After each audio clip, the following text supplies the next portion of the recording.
Muy buenas noches, soy Raúl Blanco y es un gusto para mí acompañarlos durante este especial de Noticias en France 24, donde en primer lugar analizaremos las elecciones presidenciales en Venezuela, en medio de protestas de venezolanos en el extranjero y denuncias de fraude por parte de los dos principales candidatos que enfrentan al presidente Nicolás Maduro en estos comicios, donde la abstención se ha podido observar en los centros de votación del país, comparado con elecciones anteriores que se han caracterizado por la afluencia masiva de votantes.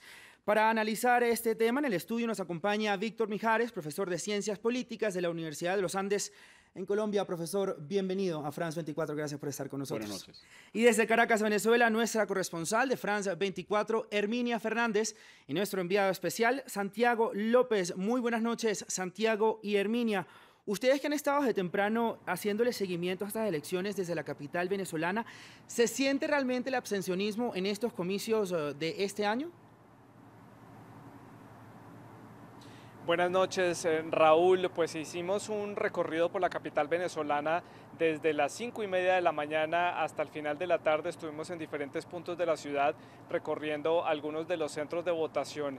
En particular, en mi caso estuve en la zona de Chacao, muy cerca a la Plaza Bolívar de ese sector de la capital, y vimos las dos caras de la moneda. Vimos justamente un centro de votación que estaba completamente desocupado, donde solamente estaban los jurados de votación allí instalando las mesas y esperando a los votantes, y otro de los algunos de los centros de votación que tuvo problemas para poder instalar las mesas y por lo tanto abrió al público casi hora y media después de pasadas las 6 de la mañana, que era la hora en la que debían abrir y empezar a recibir a los votantes. Fue uno de los puntos de votación que tuvo problemas para instalar las mesas porque algunos de los jurados no llegaron, y entonces se veía una concentración de personas en la puerta de la entrada de ese centro de votación, pero rápidamente, tan pronto empezaron a ingresar, como el proceso de votación es tan rápido, fue tan ágil y es tan organizado, rápidamente se descongestionó y pues dio paso a la escena, que fue la escena y la imagen del día hoy acá en Caracas, que eran las calles bastante desocupadas, los centros de votación con muy pocas personas, pero no hay forma de comparar todavía los resultados porque no hay cifras oficiales para decir cuántas personas han votado o no en estos comicios. Herminia. Raúl. Herminia, yo le pregunto, ¿qué dicen los votantes? Ustedes le tomaron el pulso en la calle a los votantes, ¿están a favor, están en contra? ¿Cuál es la emoción de la gente en las calles de Caracas? Sí, los pocos votantes que se notaban o que se pudieron ver en los centros de votación de los distintos estratos sociales que recorrimos hoy durante todo el día, algunos decían a France 24 que estaban allí para renovar al presidente actual de la República, Nicolás Maduro. Otros decían que estaban incumpliendo con el llamado de la oposición a la abstención, que no era la vía, que se necesitaba un cambio en el país y que ellos necesitaban un nuevo presidente para poder salir de la crisis actual. Otros decían que simplemente iban a votar porque era un derecho, sin informar más cuál era su decisión al final. Herminia, Santiago, televidentes, también los quiero invitar a escuchar y que escuchemos también, profesor, qué dijo uno de los candidatos, Henry Falcón, cuando denunció lo que ellos llamaban que era una violación contra las normas electorales del país. Escuchemos. Situación generalizada con la instalación de los puntos rojos como mecanismo de presión, como elemento de chantaje político y social a un sector de la población a quien se pretende, una vez más, comprar su dignidad con esto de presentar un carnet que es escaneado a través de ese punto rojo. Hoy denuncio que eso en Venezuela se ha hecho ya un virus a esta hora de la mañana, apenas a las 11 de la mañana. Desde aquí le decimos a la señora presidenta del Consejo Nacional Electoral, con quien he tenido la oportunidad de conversar en 2 oportunidades la mañana de hoy, tome cartas en el asunto, urgentemente. Sí, para conocer un poco más lo que fue la percepción de los votantes el día de hoy en los diferentes centros electorales, vamos a ver sus propias palabras qué es lo que piensan o qué fue lo que nos dijeron. Es un deber y un derecho de ejercer nuestro voto. Así estén las circunstancias de la manera como se dice que las tenemos a nivel de oposición negativa, pero hay que seguir luchando por nuestro país. Bueno, las personas tienen su derecho de salir a votar. Ellos, el que no vote, entonces se tiene que quedar con lo que hay. Y yo quiero votar, pues. Bueno, yo no estoy de acuerdo en esa gente que permanece a esos llamados que no vayan a votar, porque es algo que tenemos que votar para poder seguir viviendo felices, independientemente de la gente que sea opositores, que piensen de otros criterios, pero yo creo que la mejor manera es votar. Yo vine a votar porque yo tengo un derecho de venir a votar, y lo otro es que queremos que la revolución siga para adelante. Es lo que tenemos y es lo mejor que siempre hemos tenido. Sí, en cierta parte de la oposición se equivocó en esos aspectos, porque por lo menos deberían de darnos más apoyo al pueblo para que tuvieran ánimo y salieran más concurridamente. No, yo no vine a votar, yo porque yo amo mi país, mi amor. Yo hoy no pienso votar. Yo porque estoy trabajando en el centro electoral, pero hasta ahí. Seguimos aquí con Víctor Mijares, profesor de Ciencias Políticas de la Universidad de los Andes aquí en Colombia, como ya lo había presentado. Profesor, quiero que veamos los 4 candidatos que se presentaron a las elecciones presidenciales en Venezuela. Lo estamos viendo, el Nicolás Maduro, candidato presidente. También estamos viendo a Henry Falcón, exgobernador del estado Lara. Y recordemos que anteriormente fue aliado del presidente Hugo Chávez. Javier Bertucci, el pastor cristiano que aspira a la presidencia, y Reinaldo Quijada, quien se describe como fiel defensor de la revolución bolivariana, pero en contra de las políticas del gobierno de Nicolás Maduro. Ahora yo le quiero preguntar, profesor, ¿es posible que el presidente gane las elecciones con 10 millones de votos, como él lo dice, aun cuando se presentó y se vio una gran abstención y cuando el presidente Chávez nunca lo logró? Antes que usted me responda, quiero invitarlo a que veamos un perfil de quién es Nicolás Maduro. Luego de esto nos responde. Nicolás Maduro inició sus acercamientos a la política en el sindicato de la empresa de transporte público de Caracas, Metrobús, en la que fue conductor durante 7 años en los 90. Fue uno de los primeros en unirse al Movimiento Bolivariano Revolucionario 200, fundado por el entonces teniente coronel Hugo Chávez. Cuando Chávez cayó por su fallido intento de golpe de Estado en el 92, Maduro se convirtió en uno de los mayores activistas por su liberación. Fidel, bienvenido. Un año después, Chávez fue indultado y Maduro lo acompañó en la fundación de su nuevo partido, el Movimiento Quinta República, con el que el llamado comandante logró la presidencia en 1998. Pero no le vamos a permitir. Maduro fue diputado de la Constituyente del 99 y llegó a presidir la Asamblea Nacional en 2005, hasta que Chávez lo nombró canciller en agosto del año siguiente. En 2012, el cáncer que aquejaba a Chávez se encontraba en un estado avanzado, pero esto no le impidió lograr la victoria en las presidenciales y Maduro fue nombrado vicepresidente ejecutivo, lo que la oposición y parte del chavismo consideraron una jugada política para que en los 2 cargos más importantes del país estuvieran los hombres más leales al jefe de Estado, pues en la presidencia de la Asamblea Nacional estaba Diosdado Cabello. Si algo ocurriera, repito, que me inhabilitara de alguna manera, ustedes elijan a Nicolás Maduro como presidente de la República Bolivariana de Venezuela. Más dura y trágica. El 5 de marzo de 2013 fue Maduro quien anunció el fallecimiento de Chávez. A las 4:25 de la tarde de hoy, 5 de marzo, ha fallecido el comandante presidente Hugo Chávez Frías. A pesar de que, según la Constitución, el elegido para reemplazar al jefe de Estado en caso de falta debía ser el presidente de la Asamblea Nacional, por decisión del Tribunal Supremo de Justicia, Maduro fue nombrado presidente encargado hasta que ganó las elecciones del 14 de abril. Juro, a nombre de la lealtad más absoluta al comandante Hugo Chávez, que cumpliremos y haremos cumplir esta Constitución bolivariana. Bajo su liderazgo, Venezuela ha entrado en una crisis económica, social y migratoria sin precedente, que él atribuye al cerco imperialista que vive la revolución bolivariana. Imperialismo norteamericano, vete con tus órdenes para el mismísimo carajo, porque aquí en Venezuela manda el pueblo soberano. Desde su llegada al poder, el presidente ha aumentado el salario mínimo en más de 20 ocasiones. Sin embargo, los 2,5 millones de bolívares que lo conforman solo alcanzan para comprar 2 latas de atún. El Fondo Monetario Internacional estima que la inflación de Venezuela se ubica en más del 13.000%, cifra que el gobierno rechaza. El ejecutivo de Maduro es señalado por Naciones Unidas, Human Rights Watch y Amnistía Internacional, entre otros organismos, por violaciones a los derechos humanos, entre ellas represión, tortura y falta de capacidad para garantizar el bienestar del pueblo venezolano. Profesor, a pesar de la abstención, ¿puede ganar el presidente Maduro con 10 millones de votos?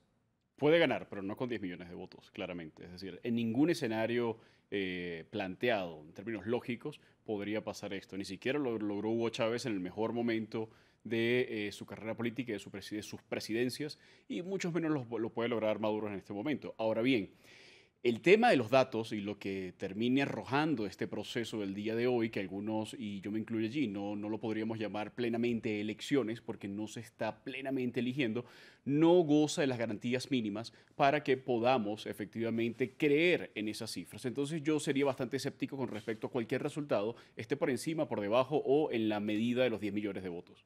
Ahora, el canal del Estado BTV habla de una participación masiva de votantes. ¿A quién creerle? ¿Al oficialismo por el canal del Estado o a la oposición? A pesar de que evidentemente se vieron los colegios electorales vacíos a través de las redes sociales, a través de imágenes de agencias, de noticias, ¿a quién creerle? El tema del uso de los medios de comunicación y sobre todo de los medios del Estado por parte del gobierno chavista ha sido históricamente un elemento que le ha permitido generar esa plataforma comunicacional y que sobre todo le ha generado esa imagen en el exterior, tratando siempre de contrarrestar la realidad. Entonces, digamos, no es nada nuevo. Lo que está haciendo esta situación del día de hoy se está haciendo muy repetitivo con respecto a prácticas que ha tenido el chavismo en el pasado, pero que esta vez son mucho más difíciles de mantener entonces como una verdad oficial, dado que hay ya muchísima evidencia y muchísimo conocimiento acerca de cómo opera el chavismo. Y obviamente esto es, digamos, parte del aparato de propaganda del gobierno venezolano. Hubo algo que me llamó la atención escuchando también BTV, el medio oficial del Estado, el canal de televisión oficial del Estado, que estaban diciendo que en pocas horas, como supuestamente es de costumbre en Venezuela, se podían conocer los resultados electorales, cuando sabemos por previas elecciones que los resultados se dan en horas de la madrugada, 1:30 de la mañana, 2 de la mañana. ¿Por qué en esta oportunidad dicen que sí se pueden conocer las elecciones próximamente, en 2 horas luego de haberse cerrado los centros de votación?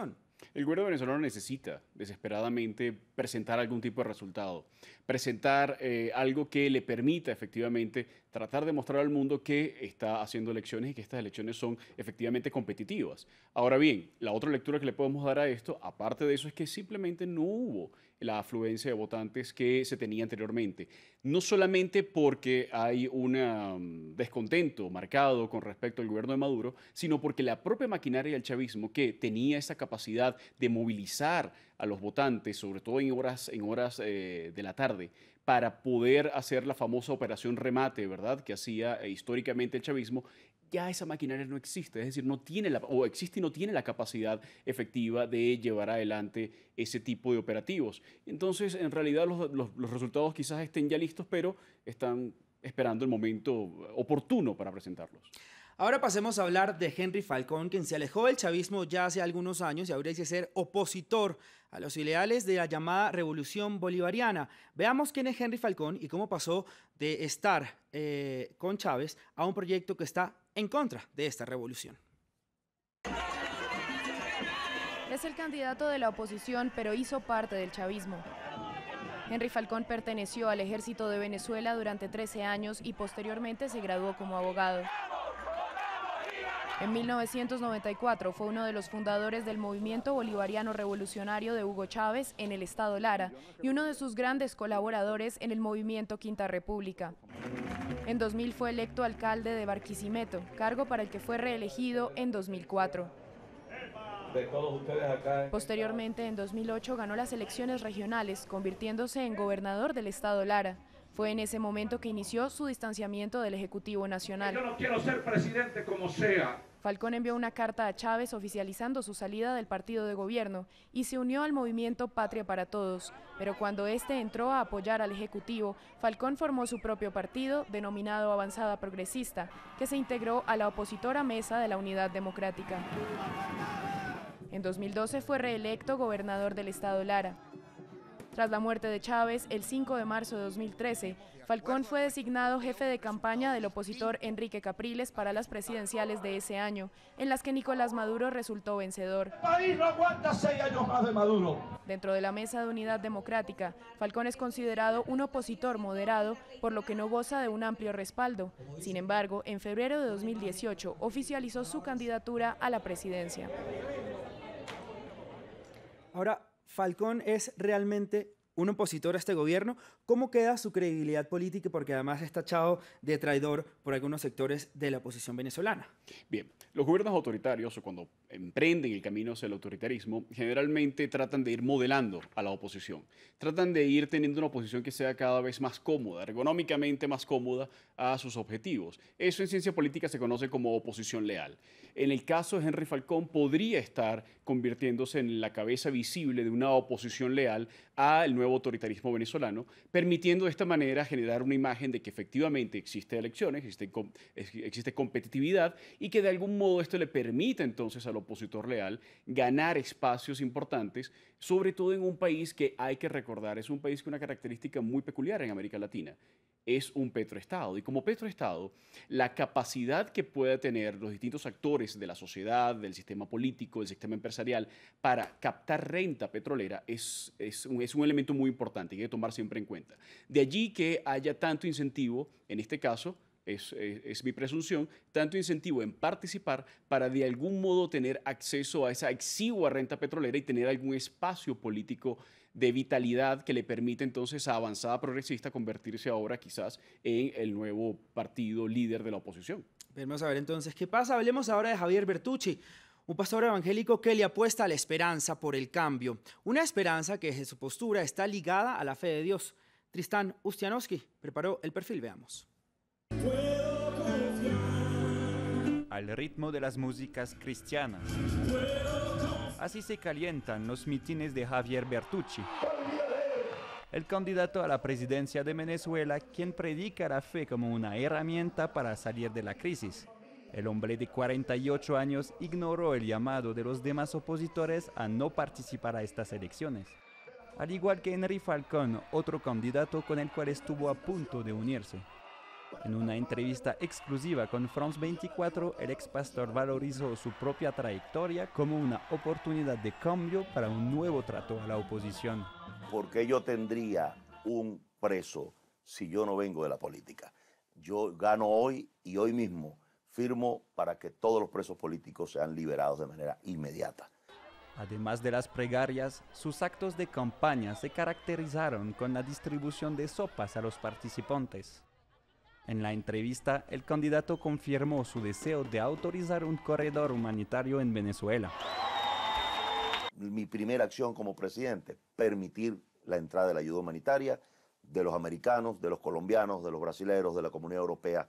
Todos vamos a amistarnos con toda la comunidad internacional porque no estamos en condiciones de pelear con nadie. Implicado en un caso de contrabando en 2010 y citado en los Panama Papers, el ex líder religioso quiere sin embargo demostrar que es el hombre del momento, en una carrera de la cual espera que resulte en milagro. Profesor, últimamente se ha visto esta oleada de pastores cristianos que han tratado de buscar la presidencia en varios países de América Latina. Lo vemos en Chile, en Costa Rica, en Colombia y ahora en Venezuela. ¿Cómo se puede interpretar estos casos? Eso se tiene que interpretar a la luz de la pérdida de terreno que ha tenido la Iglesia Católica en América Latina, que ha sido históricamente el gran bastión de la Iglesia en el mundo. Y esa pérdida de terreno ha venido siendo ganada entonces en este proceso por las distintas corrientes, iglesias evangélicas cristianas que han tenido entonces una amplia base, han venido ganando una amplia base de apoyo popular, una amplia base de apoyo económico, que eso también hay que reconocerlo, y de allí al paso político es simplemente tomar la decisión. Y es lo que está pasando, se están dando cuenta que tienen una masa crítica económica, social, que podrían perfectamente capitalizar políticamente. Es por eso que estamos viendo este tipo de fenómenos, y además son fenómenos que tienen algunas características sociales muy particulares y políticas, porque no responden necesariamente a la lógica de izquierda a derecha a la que estamos acostumbrados al análisis político, sino otro tipo de elementos en donde vemos, por un lado, este tipo de candidatos que plantean una mayor intervención en la economía por parte del Estado, pero por el otro lado, Vemos también algún grado importante de conservatismo social en contra de, digamos, propuestas proabortistas o que tengan que ver con el género. Total, además un tema muy interesante que posiblemente en un futuro podremos estar tocando aquí en France 24. Por último tenemos a Reinaldo Quijada, representante del partido Unidad Política Popular, la UPP 89, miembro del Partido Socialista Unido de Venezuela, el principal partido chavista hasta 2012. Él representa la oposición de izquierda de Maduro y defiende la revolución bolivariana, pero rechaza el Ejecutivo. Además, se opone a la dolarización de la economía venezolana y quiere ser una referencia política que esté al servicio de los trabajadores y de los sectores populares. Esto fue lo que dijo Reinaldo Quijada cuando pues lo entrevistaron para ver sus planes de gobierno. Ya que analizamos todos los perfiles de los candidatos a la presidencia, quisiera que veamos también el tarjetón que se usó para estas elecciones, que causó mucha polémica también y denuncias por parte de sectores de la oposición. Y es que ahí están, ustedes lo están viendo en pantalla, se ve la cara del presidente Nicolás Maduro 10 veces y la de los otros candidatos, como lo pueden ver, se ve pues una vez o 2 veces. ¿Eso a qué se debe? ¿Se debe a la cantidad de partidos que lo apoyan? ¿Esto es legal en Venezuela? ¿Cómo se puede interpretar esto? ¿Se puede además catalogar como ventajismo político, como lo dicen algunos sectores de la oposición? A ver, esto ha causado mucho revuelo, sobre todo en la opinión pública internacional, porque no se está acostumbrado a ver ese tipo de estructuras de acompañamiento, de apoyo político. Sin embargo, es tradicional en Venezuela. Es decir, no estoy minimizando el hecho de que efectivamente ha habido un enorme ventajismo, no solamente en el caso de Maduro, sino anteriormente otras campañas del chavismo, ¿verdad?, sino que estoy tratando de que se vea claramente de que el sistema político venezolano está diseñado de esa manera, de forma tal que incluso micropartidos que tienen una capacidad de movilización muy baja puedan de algún modo tener espacio en el tarjetón electoral y que ese espacio sea brindado a algunos candidatos que son apoyados y esto se replique entonces con una imagen repetida. Pero lo hemos visto en otras elecciones, es decir, yo no me escandalizo por eso, me escandalizan otras cosas, pero no precisamente esto. ¿Y por qué los candidatos se escandalizan cuando ya sabían que esto podría pasar? Porque ahora denuncian esto cuando la mayoría de la oposición y también decidió no voy porque estas cosas puede pasar fraude, pueden pasar otras cosas, porque ellos fueron. Las condiciones están dadas, las pésimas condiciones electorales y de transparencia están dadas desde mucho antes, incluso de que ellos decidiesen ser candidatos. Ahora, hay una cosa muy interesante que debemos tomar en cuenta. Los 4 candidatos que acabamos de presentar, con algunas dudas del caso de Bertucci, pero que tienen alguna vinculación, son todos candidatos que tienen algún tipo de vinculación con el chavismo. Estamos viendo en este momento un proceso electoral en donde todos los candidatos son o fueron chavistas. Estamos viendo el nacimiento del sistema político chavista. Ya el chavismo no es un movimiento social, no es un partido político. El chavismo es un sistema político. El sistema político venezolano es chavista. En ese sentido, debemos entender entonces que la competencia es intrachavista, con toda la batería de valores del chavismo, toda esa batería de valores del socialismo del siglo XXI, con una corriente un poco más civil, otra más evangélica, una más militar, pero todos en ese mismo tren ideológico del socialismo del siglo XXI. Volvemos ahora a Caracas, donde nos acompaña desde la capital venezolana Herminia Fernández, corresponsal de France 24, y Santiago López, nuestro enviado especial. Además, tienen un invitado desde la capital venezolana. Santiago, Herminia. Raúl, pues se encuentra con nosotros aquí en el set de France 24 en Caracas el señor Osvaldo Ramírez, él es consultor político con quien vamos a seguir analizando esta jornada electoral, estas elecciones presidenciales en Venezuela. Nos vamos a unir a la conversación que ustedes han desarrollado allá en el estudio de France 24 en la ciudad de Bogotá. No hay resultados todavía, Herminia, Osvaldo, pero ya podemos hacer análisis de la jornada de hoy, de lo que vivimos hoy acá en Caracas. Sí, buenas noches. Yo quisiera comenzar preguntándole cuál es su percepción y si maneja alguna información de esta jornada electoral del día de hoy. ¿Se cumplió el pronóstico de alta abstención? ¿Se cumplirá el pronóstico de que el presidente Nicolás Maduro se mantendrá en el poder? Sí, bueno, lo primero es entender que hasta hace un par de semanas aproximadamente 46% tenía una alta disposición de ir a votar. Eso creció aproximadamente a cerca de 55%. La realidad es que parte de la población todavía estaba a la expectativa de qué iba a ser la mayoría, y esa mayoría hasta ahora lo que demostró en las calles es que no hubo al menos una movilización inicial que resultara tan avasallante que terminara conectando a alguna gente para ir a votar. La realidad, todavía hay centros electorales abiertos, esa operación clásica de remolque de votos puede darle mucho más votos o inflar los números de participación, pero quizás el comportamiento hasta ahora ha sido el más atípico de las elecciones presidenciales registradas en Venezuela hasta ahora. Muchos de los votantes venezolanos, sobre todo las personas que tenían el carnet de la patria, también se quedaron a la espera de ver si sí era verdad que iban a recibir ese bono que prometió el presidente Nicolás Maduro de 10 millones de bolívares solamente por ir a sufragar y también para recibir esa caja CLAP. Desde fuera de Venezuela, resulta muy cuestionable cómo un presidente puede hacer una promesa de campaña usando los recursos del Estado para prometer ese tipo de premios a la ciudadanía simplemente por ejercer su derecho al voto. Sí, bueno, es una de las violaciones sistemáticas que ha habido en la legislación venezolana, en las elecciones venezolanas. Tiene más o menos 5 años sucediendo, con mucha fuerza en el 2017 y ahora en el 2018. Parte quizás de la esperanza que tienen algunos de que sea el Estado el que les resuelva las cosas y otros ante la precariedad, ante ese estado de pobreza tan generalizado que hoy toca más de 87% de la población, termina diciendo: yo esto es lo único que tengo, entonces por lo tanto me toca sacar el carnet y escanearlo y tratar de esperar que esa promesa de 10 millones de bolívares termine siendo materializada. Con lo que vimos el día de hoy, por lo menos en la ciudad capital, y imágenes que se pudieron ver del interior del país, la participación pudiera ser baja, más baja que las últimas elecciones del 2017, que fueron bastante bajas comparadas con otras elecciones que hemos tenido acá en Venezuela. Si la participación es muy baja, quien resulte ganador podrá ser legitimado con esta participación aún baja y una alta abstención. Mira, el cuánto participe o no va a ser un acto de fe hacia el Consejo Nacional Electoral por parte de la población venezolana. Ahora, el proceso como tal ha sido írrito. La convocatoria fue ilegal puesto que no cumplió los 6 meses entre la convocatoria y la fecha de la elección. Fue realizada además por un organismo que fue elegido de manera ilegítima.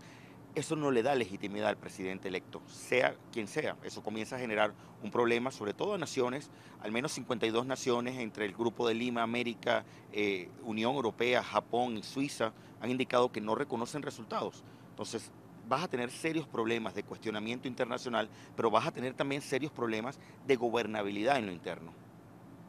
Usted me tiene que sacar una duda en cuanto a la ley venezolana, si aquí no hay un mínimo de participación que exija la Comisión Electoral para validar ese tipo de comicios, o no importa, simplemente el candidato que tenga la mayoría gana automáticamente. Sí, la legislación venezolana establece que el candidato que obtenga mayor número de votos, sin importar cuál porcentaje alcance, resulta nominado, proclamado como presidente electo.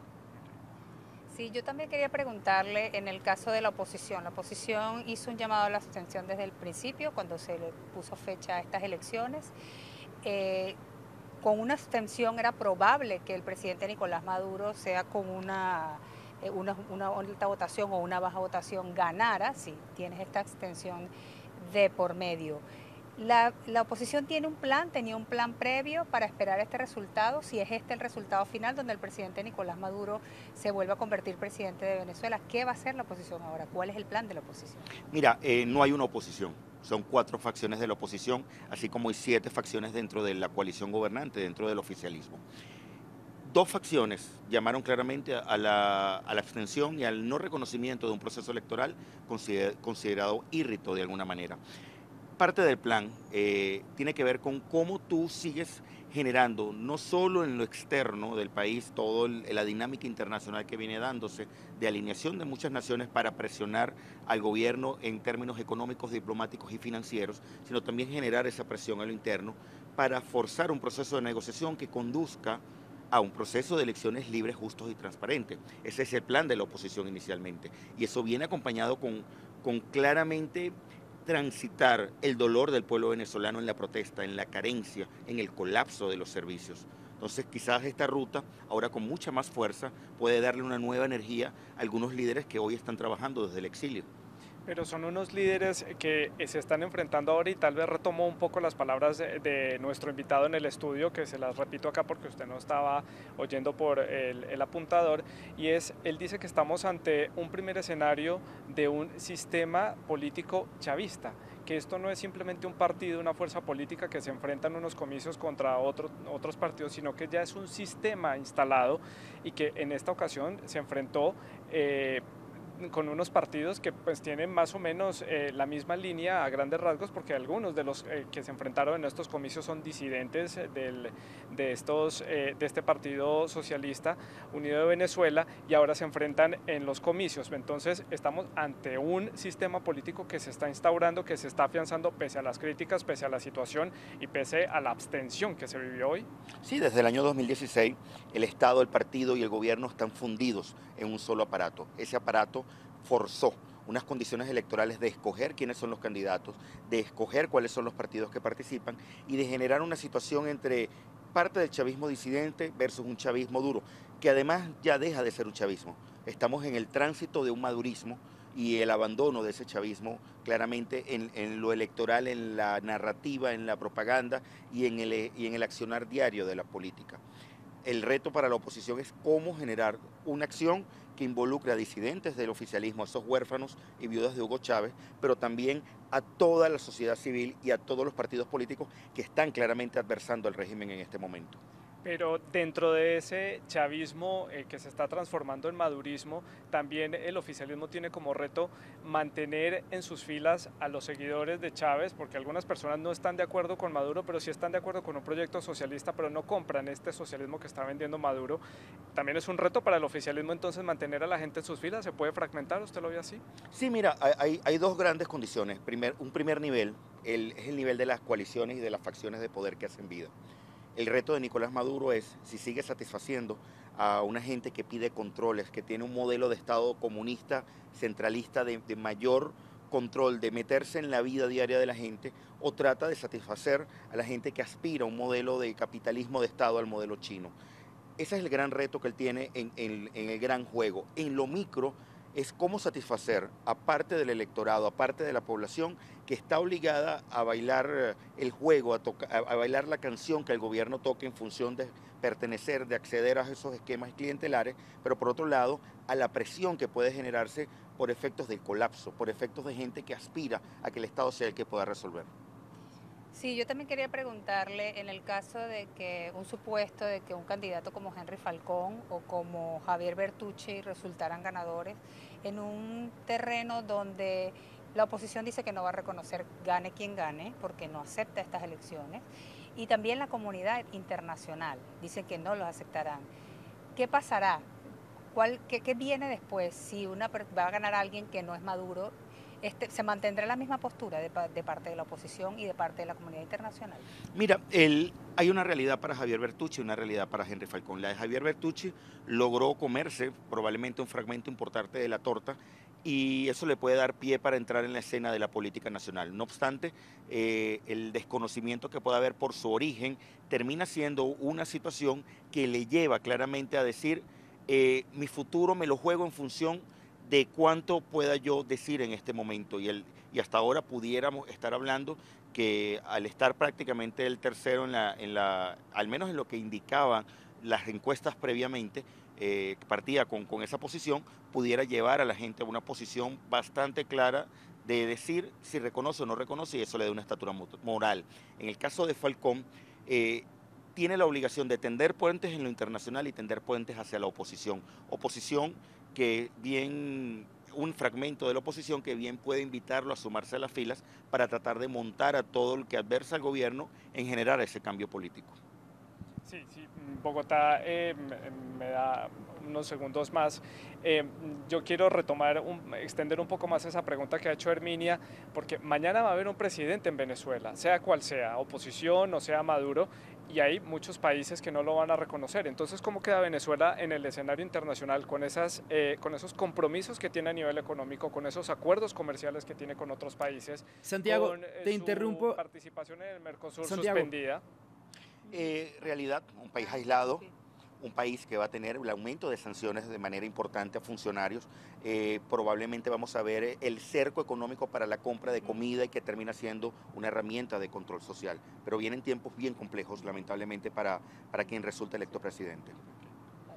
Los interrumpo un momento porque vamos a ir en directo con palabras de Henry Falcón, uno de los candidatos a la presidencia de Venezuela, que está hablando en vivo directo desde Caracas, Venezuela. Escuchemos las declaraciones de Henry Falcón. Incluso dentro de esas opciones también se plantearon posiciones respetables y legítimas por demás. Pero hoy queda claro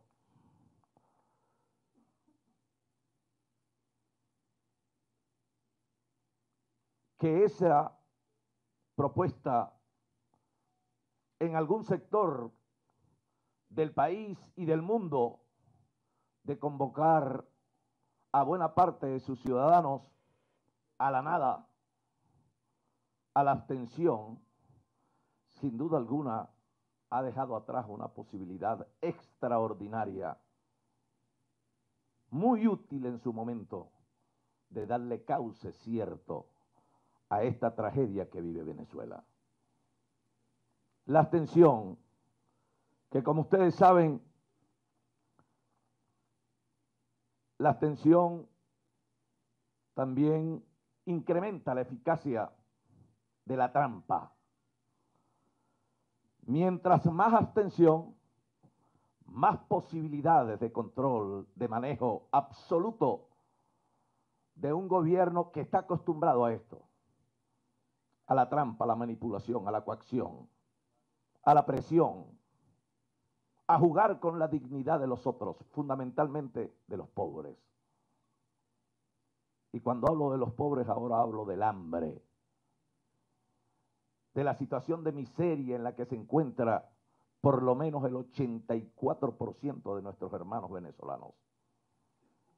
Me refiero a los sectores excluidos de siempre, a los sectores más vulnerables.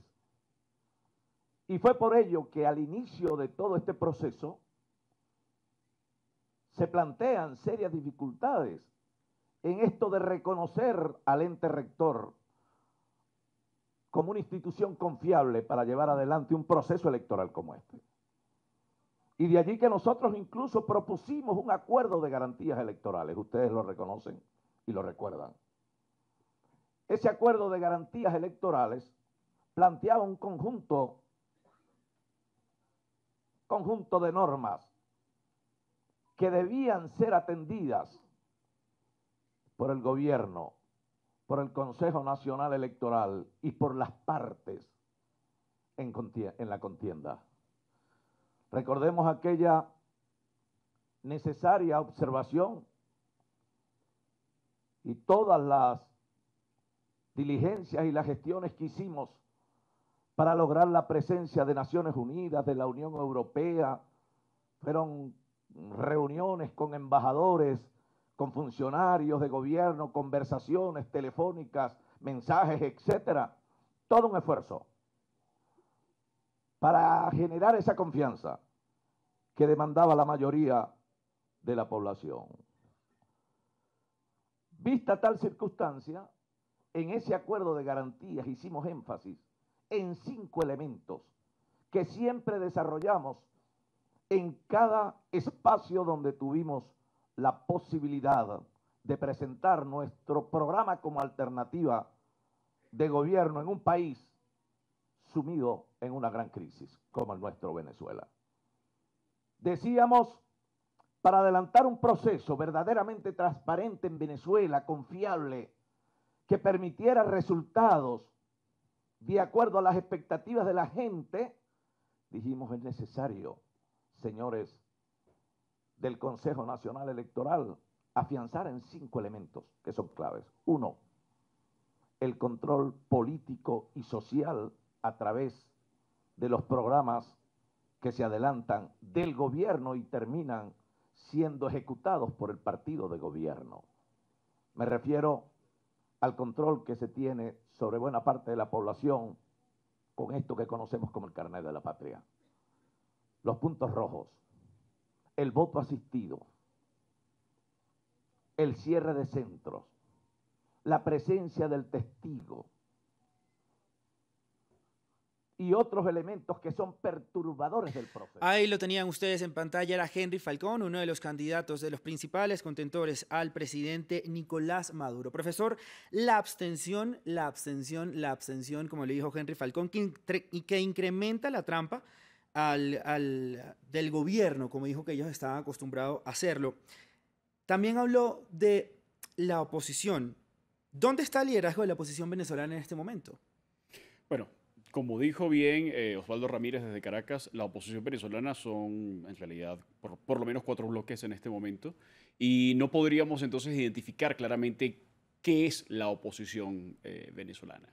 La situación actual deja entonces un escenario de incertidumbre con respecto a cuál va a ser el rol que va a asumir Falcón.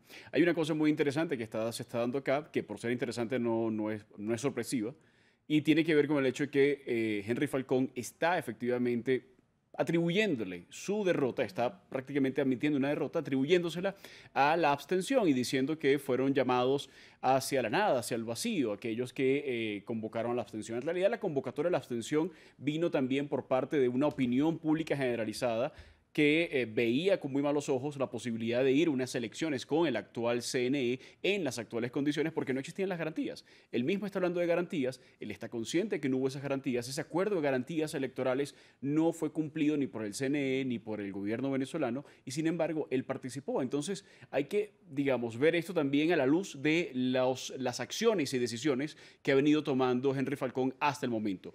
¿Qué rol va a tratar de asumir ahora? Creo yo que va a tratar de encabezar una oposición unificada. Veo muy difícil esa unificación de la oposición, sobre todo con un liderazgo de Henry Falcón, y creo que esta fragmentación de la que ya se ha hecho mención va a continuar. ¿Cómo se pudiera reconstruir la oposición en Venezuela, en la actualidad política hoy en día? No creo que se vaya a reconstruir, ni creo que se tenga que reconstruir. Creo que cada una de estas facciones, en lugar de estar buscando obsesivamente una unidad que parece muy difícil entre ellas, van a tener que competir entre sí y ver cuál de ellas tiene la narrativa, el mensaje y la fuerza efectivamente para hacerse con el control de la fuerza opositora, sin necesariamente seguir recurriendo a esta idea casi dogmática de la unidad por la unidad, cuando hemos visto que hay criterios muy diferentes entre ellos y hay intereses muy enfrentados. ¿Qué pasa en Venezuela entonces con esta gente que sí cree en una supuesta oposición que realmente está totalmente dividida? ¿Quién los ampara? ¿A quién ven como líder? ¿Dónde está Capriles? Pues sabemos que Leopoldo López está en arresto domiciliario. ¿Qué otro líder a lo mejor pudiera surgir en Venezuela? Bueno, tenemos la situación de los líderes que tradicionalmente han tenido algún tipo de impacto en la opinión pública, pero que han venido cayendo. Lo que acabas de mencionar 2 de ellos, ¿no? Que fueron muy importantes en su momento, Enrique Capriles y Leopoldo López. Está también la facción un poco más de choque frente al chavismo, que es la que lidera María Corina Machado, por ejemplo. Eso es una facción que podría, en estas condiciones, en este contexto de descontento, no solamente con el chavismo, sino descontento con los distintos factores de oposición, capitalizar y tratar de competir en esa idea que planteé anteriormente de lucha por el liderazgo dentro de la oposición. No veo necesariamente que esto vaya a ser una reconstrucción, digamos, amistosa, una nueva arquitectura opositora, sino más bien de una forma en la cual una oposición o un sector de la oposición termine desplazando a otros. Ahora, otro de nuestros enviados especiales a Caracas, Romeo Langlois, estuvo con los llamados colectivos chavistas, que son grupos armados defensores de la revolución bolivariana. Veamos el informe donde nuestro periodista vivió muy de cerca el cierre de campaña del presidente Nicolás Maduro. Estos simpatizantes del presidente Nicolás Maduro llegaron a Caracas para su último acto de campaña. Viajaron en buses contratados por el gobierno y al parecer disfrutaron el viaje. Excelente. Buen desayuno, la buena atención, agüita, todo hidratado, todo divino, todos felices. En los laterales, hombres mayoritariamente vestidos de negro mantienen la vista en la multitud. Lo que menos queremos es que vaya a haber un saboteo en la campaña y aquellos que estén saboteando, nosotros neutralizaremos. Estos hombres son integrantes de los llamados colectivos, grupos civiles de autodefensa que respaldan la ideología del gobierno. Algunos portan armas y todos circulan en motocicletas. Por eso nos llamamos Bloque Bolivariano Ejército del Pueblo. La oposición de Venezuela asegura que los colectivos son grupos paramilitares controlados por el gobierno, utilizados para intimidar a sus oponentes. Muchos de repente han desvirtuado que la palabra colectivo, que nosotros somos un brazo armado, que nosotros cuidamos negocios, nosotros no cuidamos negocios.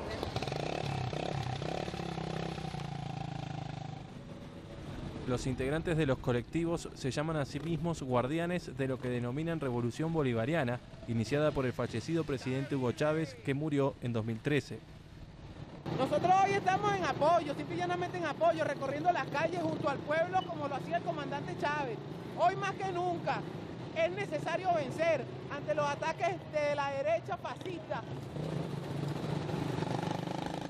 Al menos 400 miembros de varios colectivos trabajaron con la policía para patrullar las calles donde el acto tuvo lugar.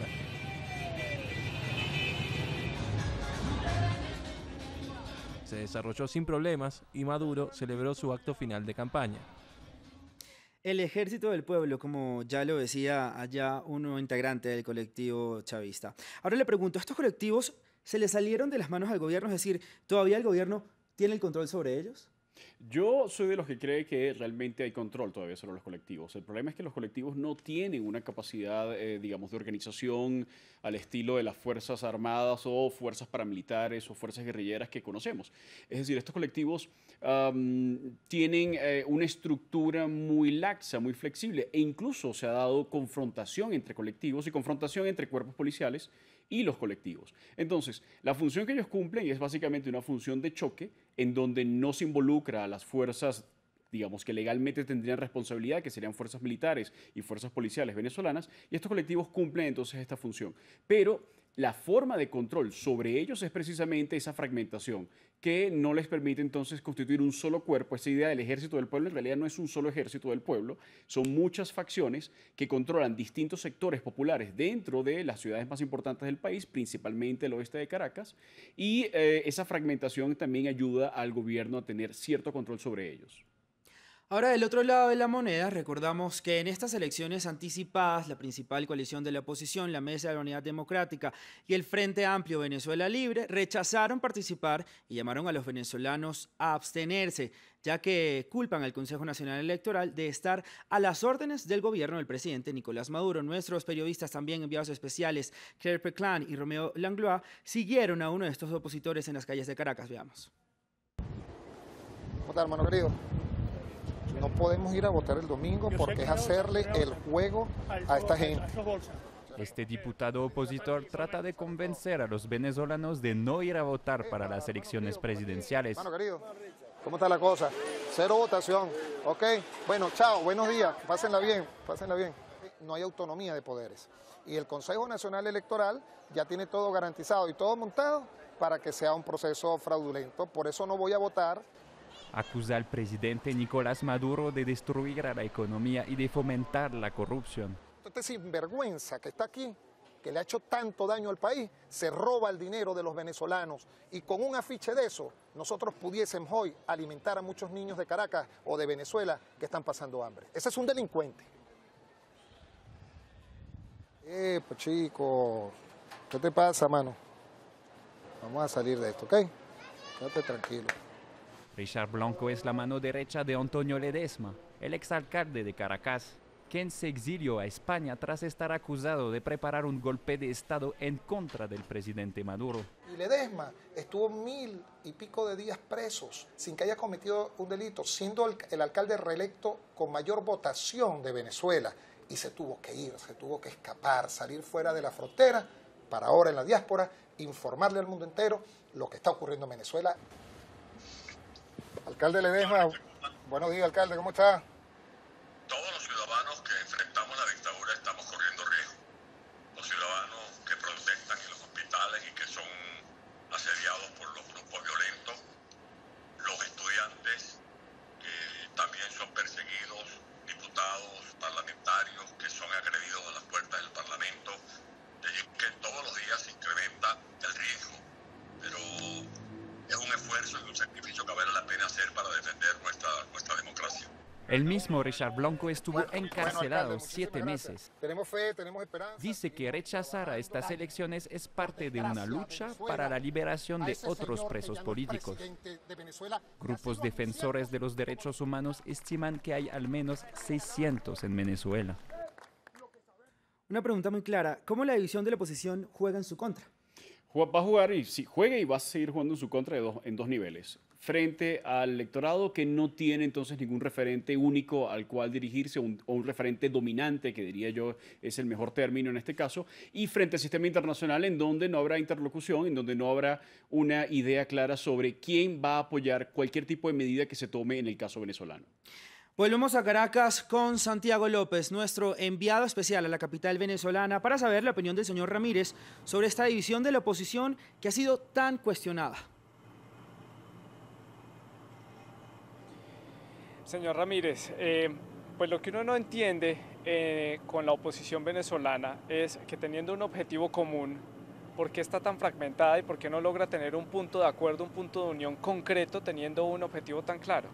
Mira, desde hace aproximadamente unos 2 años nosotros hemos visto a la oposición venezolana enfrentarse en 2 grandes posiciones.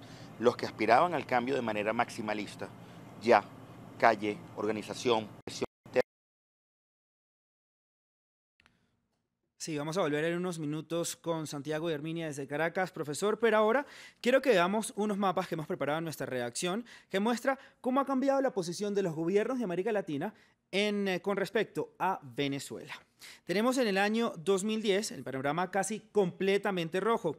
Recordemos que el color rojo lo vamos a utilizar para los que son, que apoyan al gobierno o que apoyaban al gobierno del presidente Hugo Chávez, y azul a los opositores. México, azul, con Felipe Calderón; Cuba de rojo, por supuesto, con los hermanos Castro; Nicaragua de rojo con Daniel Ortega; Colombia de azul, con la presidencia de Uribe y Santos; Ecuador, Rafael Correa de rojo, recordemos que era muy amigo del presidente Chávez; Perú azul, con Ollanta Humala, que en el año 2006 era aliado de Chávez, de hecho está siendo investigado por la justicia de su país por un dinero que recibió para su campaña de 2006. Paraguay, de rojo con Fernando Lugo; Chile azul, con los gobiernos de Ricardo Lagos y Michelle Bachelet, que además Chile siempre ha estado, en los últimos años, tendencia a la derecha.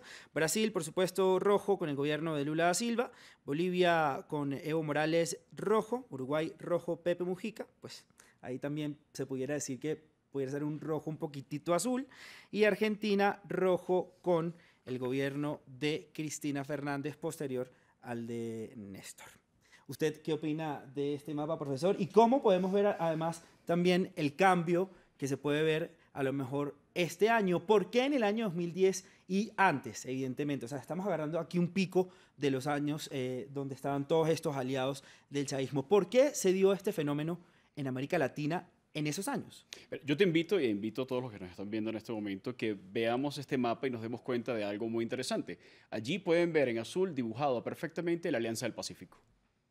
Allí hay una serie de gobiernos que coinciden ideológicamente, que coinciden en términos de orientación geoeconómica y geopolítica, y que efectivamente tienen esa visión, digamos, contraria a lo que ha sido la visión dominante en Venezuela, que es esa visión del socialismo del siglo XXI. Estos gobiernos están mucho más dados a favorecer la globalización, el libre comercio, la democracia liberal clásica que conocemos en Occidente, y es precisamente por eso que termina uniéndose. Es decir, hay una base común en cuanto a la filosofía, en cuanto a las ideas dominantes en estos gobiernos, en estos sistemas políticos, y de allí que haya constituido entonces este bloque.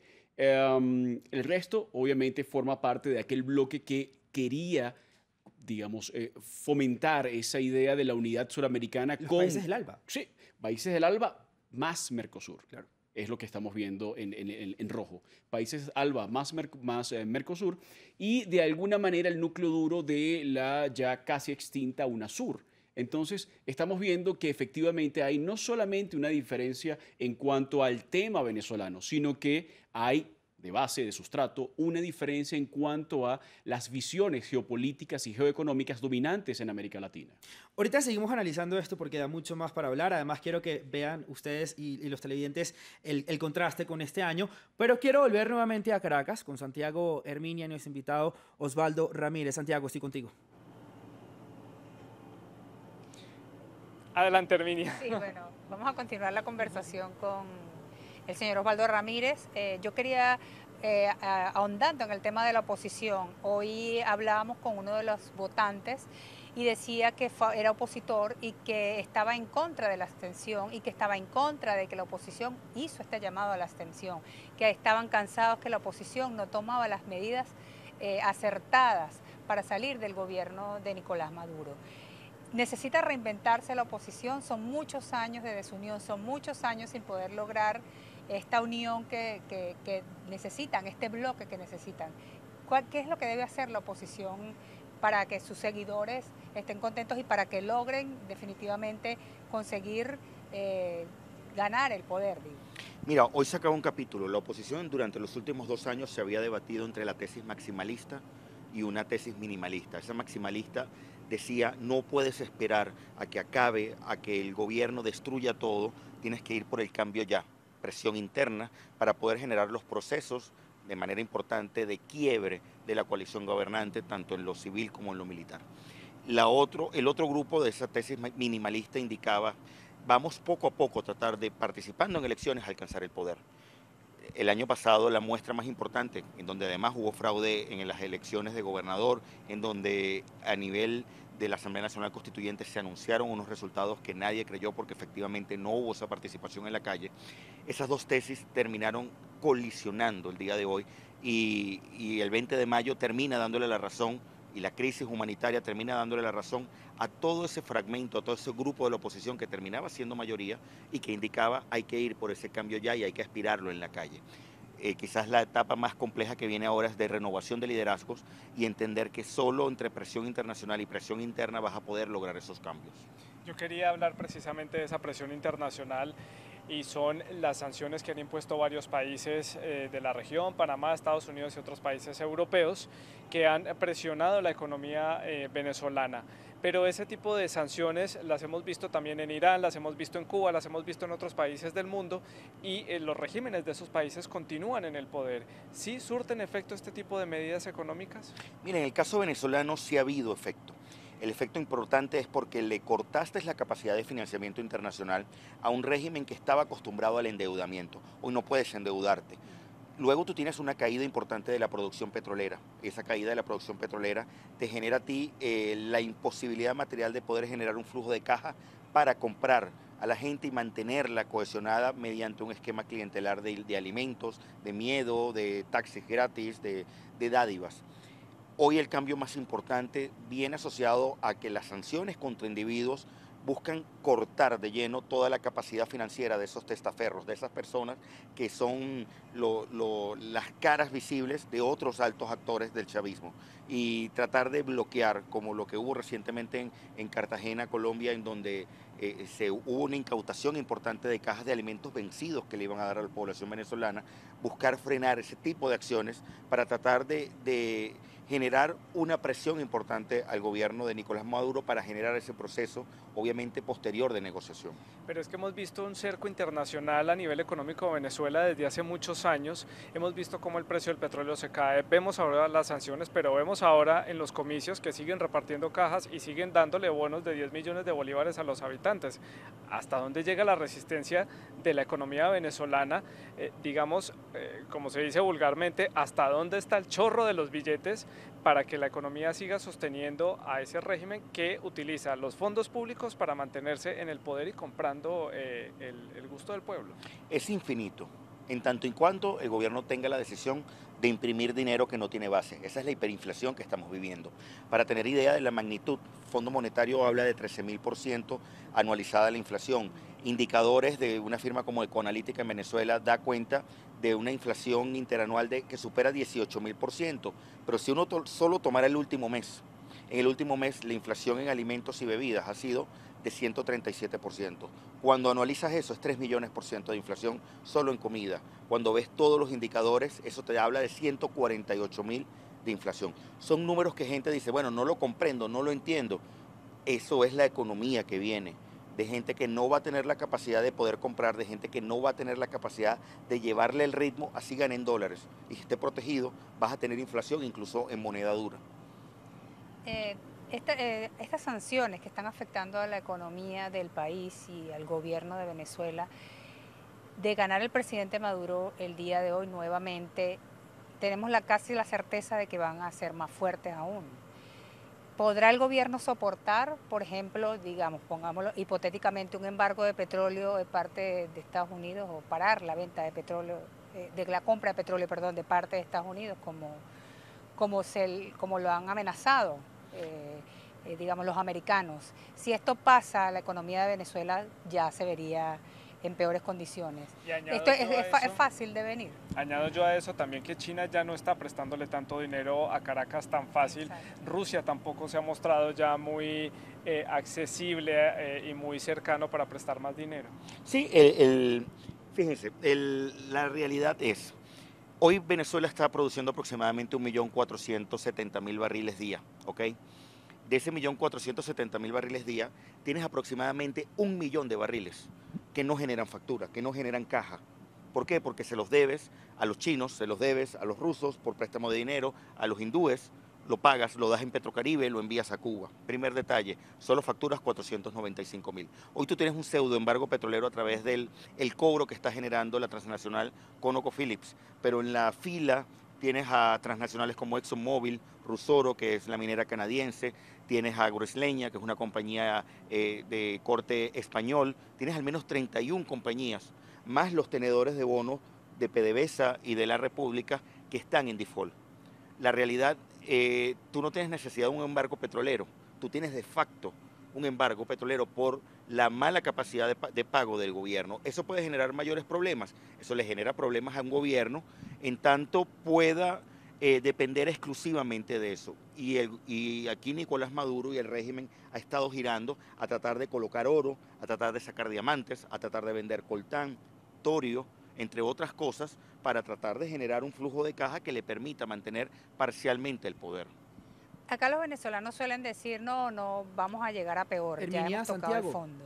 Y siguen... Herminia. Y dice, sí. Sí, es que quiero interrumpirlos en este momento porque el candidato Henry Falcón, que acabamos de escuchar, acaba de poner en su cuenta de Twitter: desconocemos el proceso electoral y lo calificamos como ilegítimo. Lo digo con responsabilidad y no por eso voy a salir mañana del país. También tuiteó hace 9 minutos: es obligatorio para nosotros denunciar el incumplimiento de acuerdos, por eso este proceso no fue real, no lo reconocemos y exigimos que se convoquen a nuevas elecciones. Repetimos, esto es una información que acaba de suscitar hace solo minutos, 9 minutos, 10 minutos, por parte de uno de los candidatos, el más fuerte pues para ser el contrincante de Nicolás Maduro, Henry Falcón. Le quiero preguntarle al profesor Ramírez, ¿a qué se debe esto? ¿Por qué ahora dice que desconoce las elecciones cuando aceptó postularse a un CNE sabiendo todas las condiciones que tenía para participar en estas elecciones presidenciales venezolanas? Sí, Raúl, yo le traslado la pregunta al señor Ramírez porque no tiene retorno. Hace pocos minutos el candidato Henry Falcón dijo que no va a reconocer estas elecciones. Pues cómo llegan a este punto después de haber participado en ellas, haberse dado a una candidatura, haber participado en estos comicios y ahora no reconocer los resultados.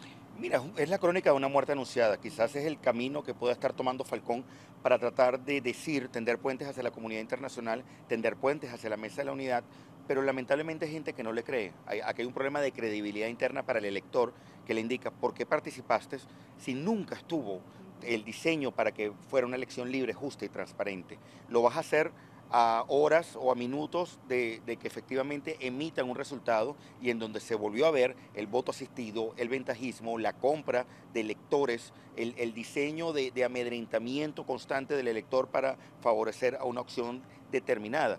Entonces no puedes tener la posibilidad de generar una posición de credibilidad cuando tu mejor jugada era hacerlo el día antes o simplemente no participar en el inicio de campaña. Él indicó que si las Naciones Unidas no eran garantes de este proceso, él se retiraba. Eso comenzando la campaña electoral, las Naciones Unidas dijo no cumpliste tu promesa. Es una medida tardía, entonces no va a tener ningún tipo de acción el día de mañana. ¿Cree usted que no pueda tener ningún tipo de repercusión? Mira, la única forma que pueda tener una repercusión es que él logre iniciar un proceso importante de acompañamiento para la defensa del voto. Pero para tener la defensa del voto, tenías que haber tenido el 100% de tus testigos, no los tuviste. Para tener esa afirmación tan fuerte, más allá de lo que se vio en lo externo, de los puntos rojos, de la compra de electores, tú tienes que tener el 100% de las actas para determinar, yo gané. Ah, bueno, es que usted no ganó porque hubo un ventajismo, porque actuó el punto rojo. Bueno, ya esa es la historia que prácticamente estaba contada en el país desde hace mucho tiempo. Con lo que está sucediendo, lo que acaba de hablar el candidato Henry Falcón y la abstención que se ha visto, ¿cuál es el pronóstico que le espera a Venezuela? Pareciera que va a repetir de nuevo el gobierno. ¿Qué pronóstico político y económico le espera al país? Mira, en función de la abstención hay que ver el acto de fe con el Consejo Nacional Electoral. Sería bastante difícil hoy, a menos que haya habido ese 100% de testigos para determinar cuánta gente contaste entrando a los centros. Ahora, Venezuela va a tener hoy la marcación de una hiperinflación, de una hiperincertidumbre acerca del futuro, de una hiperconflictividad social por exigencia para tener mejores servicios públicos que están colapsando y eventualmente de una hiperfragmentación del poder, tanto dentro del oficialismo como dentro de la oposición. Los escenarios, un proceso de cubanización / Zimbabue por ese tema de la hiperinflación que implica el apaciguamiento de la población y tener para mucha gente que bailar pegado con el tango que toca el gobierno. Un segundo escenario de caotización, en donde cada quien va a estar tratando de salvarse como pueda en un marco de hiperinflación muy fuerte y donde hasta el mismo gobierno no va a tener la capacidad de poder satisfacer las demandas de todos. Y un tercer escenario de reorganización de toda la fuerza para alinearse en un proceso de movimiento, de transición a la democracia. Profesor, le quiero preguntar aquí, volviendo al estudio en Bogotá, ¿estaba planteado dentro de las posibilidades de que esto ocurriera, de que Henry Falcón dijera que ya no va a reconocer las elecciones cuando haya aceptado participar? Bueno, obviamente es sorpresivo todo esto, digamos, de lo único que realmente sería sorpresivo es precisamente esto. Yo coincido con el colega en Caracas de que efectivamente había una serie de condiciones que no se cumplieron y que a raíz de esto, entonces el candidato Falcón tiene un problema muy serio de credibilidad. Creo que está tratando no solamente de tender esos puentes que dice Ramírez, sino que además de eso, que estoy de acuerdo con eso, pero creo que además de eso está tratando de generar una crisis dentro de no solamente el chavismo, sino de la oposición, tratando de esta manera entonces de construir aquella idea de liderazgo opositor que te venía desarrollando desde antes. De esta manera ya Falcón está tratando de forzar de algún modo esa unidad en torno a él, buscando precisamente una alternativa en la cual él sea, digamos, líder de esa nueva oposición unida. Sin embargo, todo esto tiene que ver también con un tema, como lo decía Ramírez, de credibilidad, con un tema de lo que ha sido la trayectoria de Falcón y obviamente de ciertas condiciones que no se cumplieron, pero que él permitió que no se cumplieran y que avaló al participar hasta el último momento. ¿Y esto no puede ser entonces al revés, su entierro político? Es muy difícil hablar de eso. En Venezuela hay un dicho y dicen que no hay muertos políticos, ¿verdad? Así que yo diría que es un poco prematuro definir esto ya como la muerte política de Falcón o como el lanzamiento del liderazgo de Falcón ya como un líder indiscutible. Creo que hay que esperar un poco cómo evolucionan las cosas. Sin embargo, creo que tiene poca probabilidad de aglutinar a buena parte de la oposición en torno a él, en tanto existe tanta competencia interna y en tanto él representa esa imagen de lo que yo decía anteriormente, esa imagen de ser parte de la mesa de la unidad, o ya, digamos, desprendido de ella, pero formando parte de ese mismo sistema político chavista, en donde no hay una diferencia clara en términos al menos ideológicos. Hablando de sistemas políticos, quiero que volvamos a retomar los mapas que estábamos viendo donde pintaba todo el escenario político en el año 2010, donde prácticamente todos los gobiernos de América Latina apoyaban al proyecto del entonces presidente Hugo Chávez. Hablábamos de la Alianza Pacífico, que era obviamente pues, los países que rechazaban este proyecto de gobierno, y también los países del ALBA y los países de Mercosur, que pues apoyaban y estaban con el gobierno del difunto presidente Hugo Chávez. Ahora quiero que veamos este año, 2018, para que veamos el contraste, cómo todo va a cambiar. Ahí lo tenemos, de estar todo casi en rojo a estar todo en azul. ¿A qué se debe este resurgimiento, a lo mejor, de los gobiernos de derecha en América Latina? Bueno, tiene que ver también con un proceso global que está referido a precios de materia prima. En un momento dado, el sistema internacional, digamos, generó muchísima demanda de materia prima con el auge de China, de India, ciertas condiciones estructurales, pero también ciertos conflictos que generaron entonces un incremento de esos precios a las materias primas, que coincidió además con la llegada de líderes de izquierda en la región. Eso, sumado, ¿verdad?, generó entonces la masa crítica para la construcción, por ejemplo, de la UNASUR.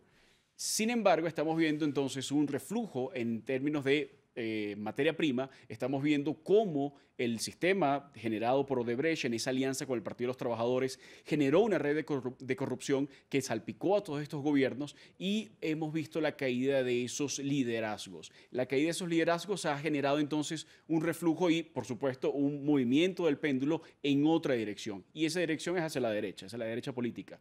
Presidentes, digamos, con una orientación mucho más liberal en materia económica, más cercanos a la idea occidental, más cercanos de algún modo a los Estados Unidos y a Europa, y vemos entonces el remanente. Y en el mapa lo que estamos viendo es básicamente a lo que queda de la Alianza Bolivariana, de la ALBA, que ha venido resistiendo a esos cambios. Profesor, ya vimos a Henry Falcón, ahorita también conectamos en vivo directo desde Caracas, Venezuela. Está hablando Javier Bertucci, otro de los candidatos a las elecciones presidenciales venezolanas. La diferencia de visión acerca del proceso electoral es en el ventajismo del candidato del oficialismo y en los puntos rojos donde vimos cómo se trató de comprar o se ofrecía descaradamente a bonos y dinero a las personas que votaban. Ahora, les repito, nuestras personas en totalización están haciendo todo el análisis de cuántas personas o cuántos votos podrían haberse obtenido por esa vía y finalmente, escuchando el resultado de las elecciones que en poco tiempo estará dando la rectora principal, pondremos una posición si reconocemos o no reconocemos el resultado, si esto afecta, por supuesto, quién va a ser el próximo presidente de este país. Debo también decirle que aunque el candidato del oficialismo llegase a salir ganador o vencedor, déjeme explicarle que su ineficacia o su ineficiencia y su incapacidad para derrotar el hambre, la escasez, el oprobio y la desesperación de un pueblo hacen ver que aunque él ganase hoy, perdería todo el país. Y en otra línea de ideas, no creo que este país aguante mucho tiempo con este mismo presidente. Estoy absolutamente convencido de que si este candidato ganaría hoy y se haría presidente por 6 años más, nuestro pueblo venezolano no va a aguantar hasta diciembre esta crisis y este drama social que tenemos en el país. Yo lo toqué, a mí no me lo contaron, y yo estoy seguro que entrar en una aventura de este tipo y presionar a este país hasta este nivel de explosión social es una gran irresponsabilidad. Ahora le digo, y desde este lugar le hago un llamado al gobierno, y si resultasen electos con mayoría de votos, les digo que valientemente, o lo más valiente que podrían hacer, es repetir estas elecciones y él retirarse como candidato. Y de esa forma permitir que el pueblo venezolano tenga la oportunidad de elegir a un presidente que realmente los pueda sacar adelante. Una vez más le digo, aquí no se trata de derrotar a Nicolás Maduro, se trata de derrotar el hambre que está pasando este país. Se trata de derrotar el oprobio y el drama social que estamos viendo. Se trata de derrotar que la despensa de 3 millones de venezolanos se haya convertido en los basureros. Se trata de derrotar la desesperación de la gente porque no consiguen medicinas. Y yo les puedo decir a ustedes que si dentro de poco anuncian que Nicolás Maduro resulta electo, vamos a tener sanciones inmediatamente mucho más profundas y esta crisis social se va a acentuar.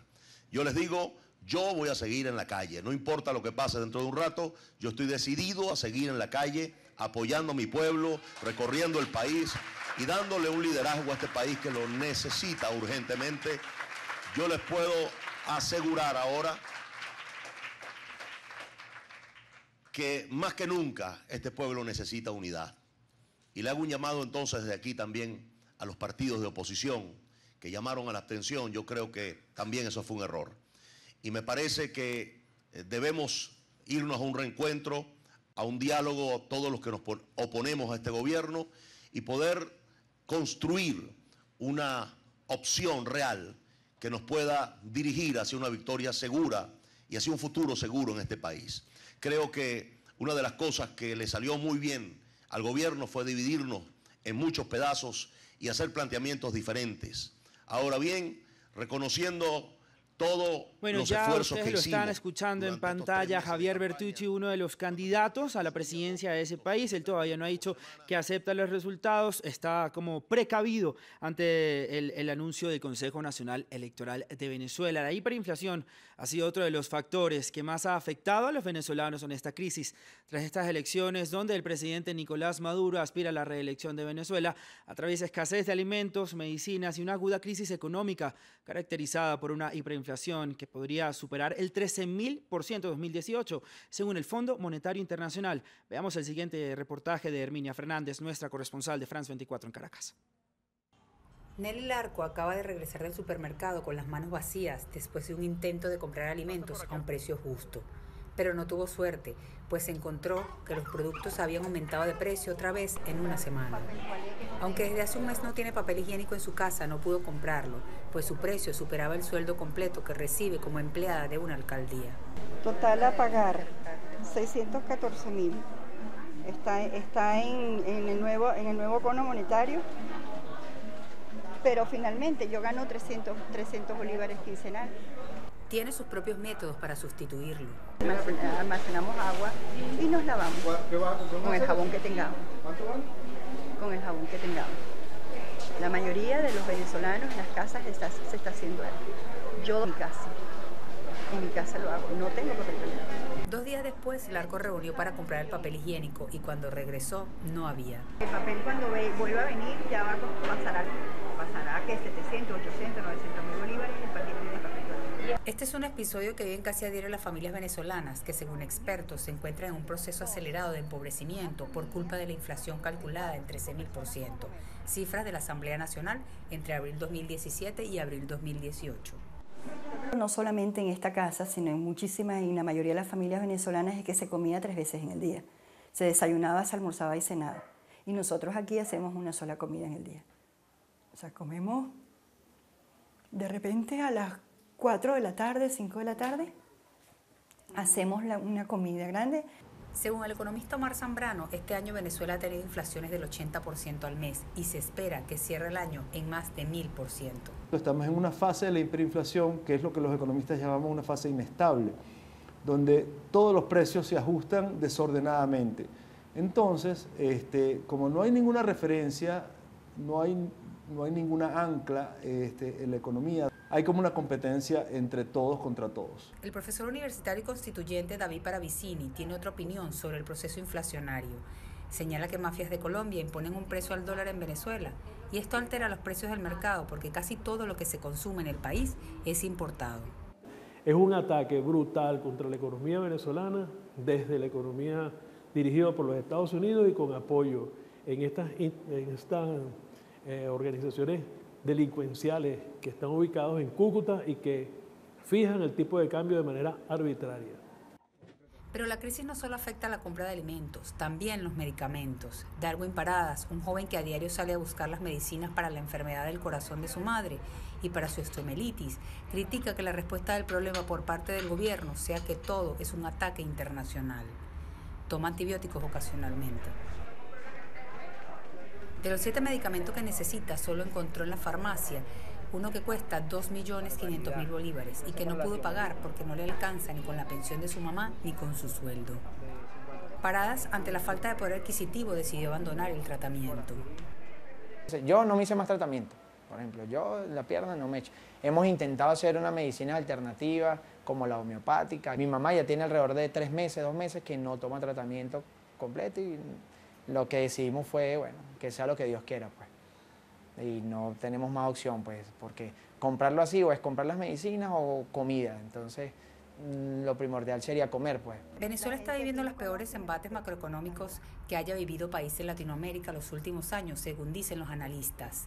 Nelly Larco está desesperanzada y cree que la situación va a ir peor, porque a su juicio nadie se está abocando a resolver el problema de la inflación y los venezolanos se están muriendo de hambre.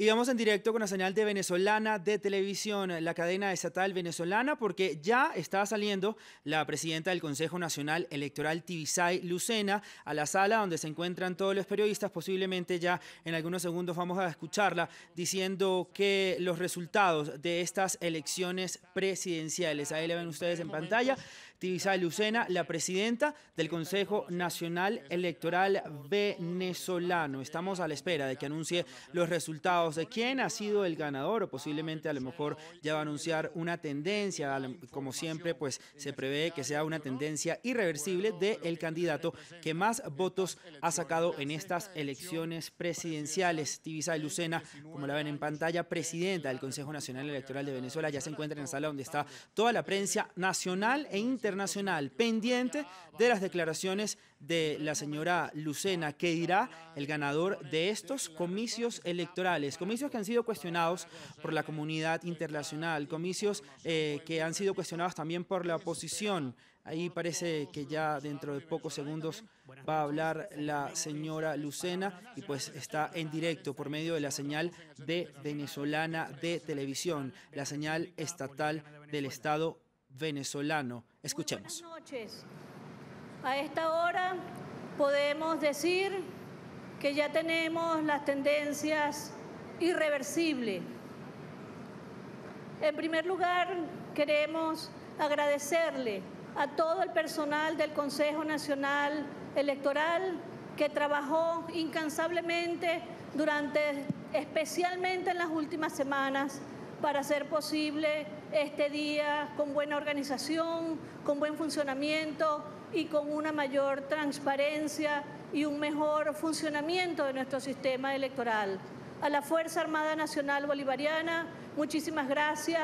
Hemos trabajado arduamente con una gran coordinación, pero especialmente, como lo hemos dicho en todas las oportunidades y que siempre ha de ser así, lo más importante es muchas gracias al pueblo de Venezuela que salió a votar y salió a votar en paz.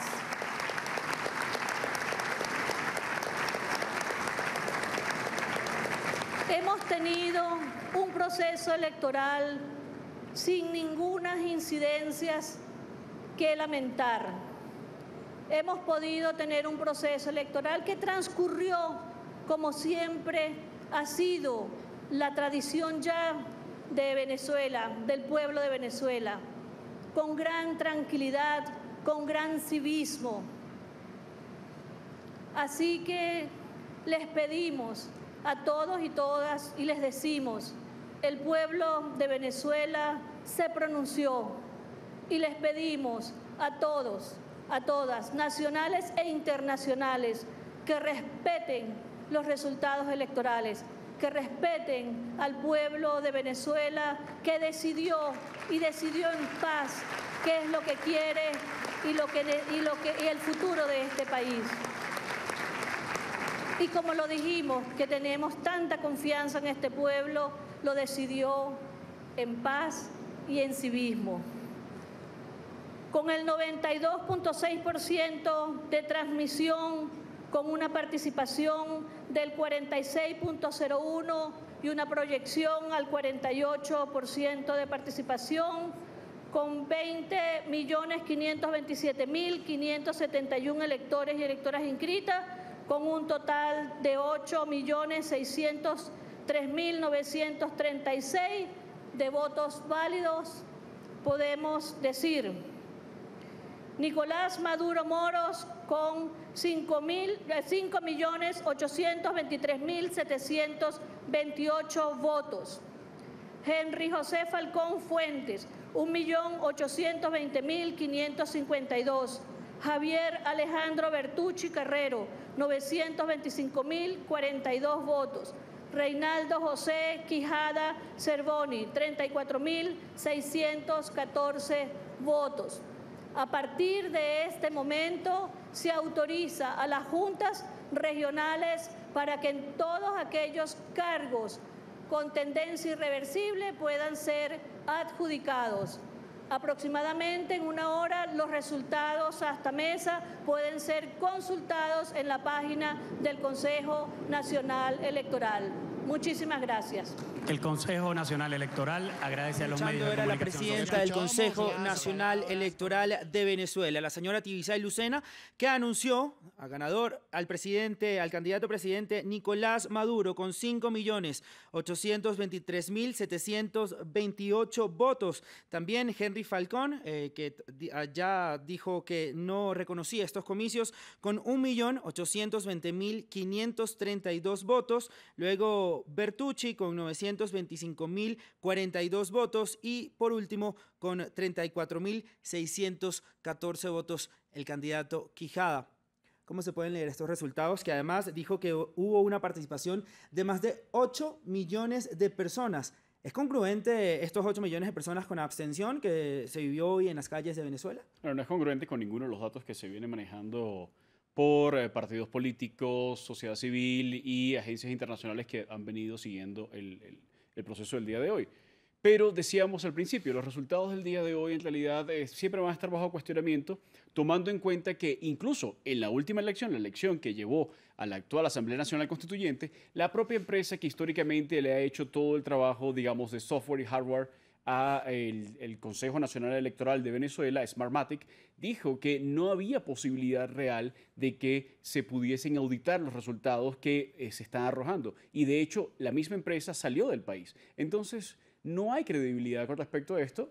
Digamos, estaba anunciado, no sabíamos exactamente cuál iba a ser la cifra. Discutíamos al principio, recordarás de la entrevista, si eran los 10 millones. En realidad no había ningún escenario donde pudiesen lanzar 10 millones, pero efectivamente la diferencia es muy marcada, la diferencia es marcadísima, la mayor diferencia que se ha producido en los últimos 20 años de elecciones en Venezuela, y quizás un poco más. Y efectivamente lo que estamos viendo es esta consolidación del sistema político chavista, con una oposición, digamos, con unos actores, candidatos también chavistas, con muy poca posibilidad real de que este desconocimiento de Henry Falcón vaya a tener un impacto significativo, al menos a mi modo de ver. Profesor y televidentes, volvemos a Caracas con nuestro enviado especial Santiago López y nuestra corresponsal Herminia Fernández. Santiago, conclusiones de este especial de Noticias de France 24, ya sabiendo los resultados electorales. Señor Ramírez, pues ya tenemos los resultados, 46.01% de participación, gana de nuevo Nicolás Maduro. Panorama entonces, ¿cómo queda Venezuela? Mira, Venezuela entra en un estado complejo de desconocimiento del régimen para muchas naciones. El acto fraudulento de hoy termina siendo el disparador de probables sanciones, pero para el ciudadano de a pie va a estar entre 4 grandes disyuntivas. Para algunos irse, esa migración forzosa que hoy le está costando mucho dinero a la comunidad internacional y a naciones como Colombia, Brasil, Islas del Caribe, mantener a esos refugiados venezolanos. Para otras personas, seguir disfrutando, tratar de apoyar al gobierno, y aquí pudiéramos tener a cerca de 23-30% de la población que efectivamente considera y está además en sintonía con ese 5 millones aproximadamente de votos, 6 millones de votantes que le dieron el sí a Nicolás Maduro. Una población que dirá, mira, llegó la hora de reorganizarse, llegó la hora de generar un proceso de conducción política mucho más férreo para tratar de alcanzar el cambio, y quizás algunos que vean que no hay posibilidad de triunfo, de cambio político, y que comiencen a tratar de mantenerse en una burbuja lo máximo que puedan hasta que efectivamente haya un cambio. Y para finalizar, yo quería preguntarle, con esos 8 millones de votos de 20 millones de votantes, es una cifra bastante baja. Tenemos una petición de Javier Bertucci, tenemos una petición de Henry Falcón, que fueron los contrincantes de Nicolás Maduro, pidiendo unas elecciones. ¿Cree que con esa cantidad de votos es posible que se llegue a un acuerdo o un diálogo que ha llamado el gobierno nacional resultará lo que resultará después de las elecciones? Mira, la realidad, para repetir un proceso electoral tiene que haber un proceso de presión interna mucho más férreo, y probablemente obligar al régimen mediante las sanciones, mediante la presión externa, tanto interna, forzar un proceso de elecciones justas, libres y transparentes, que fue la petición inicial de todo el gran conjunto de ciudadanía, no solo la que pueda tener aspiración el día de hoy Bertucci o Falcón, que claramente se le había indicado que el proceso iba a ser fraudulento y que efectivamente ellos estaban en una posición de desventaja. Profesor, conclusiones, ¿cómo quedan los escenarios en Venezuela? Bien, vamos a empezar por el escenario internacional. Internacionalmente, Venezuela va a quedar aislada en su propio hemisferio, es decir, va a haber seguramente alguna mayor presión por parte de las sanciones desde los Estados Unidos. No sabemos si esto va a llegar hasta un embargo petrolero, sin embargo, la propia crisis de la industria petrolera venezolana ya hace su trabajo en ese sentido.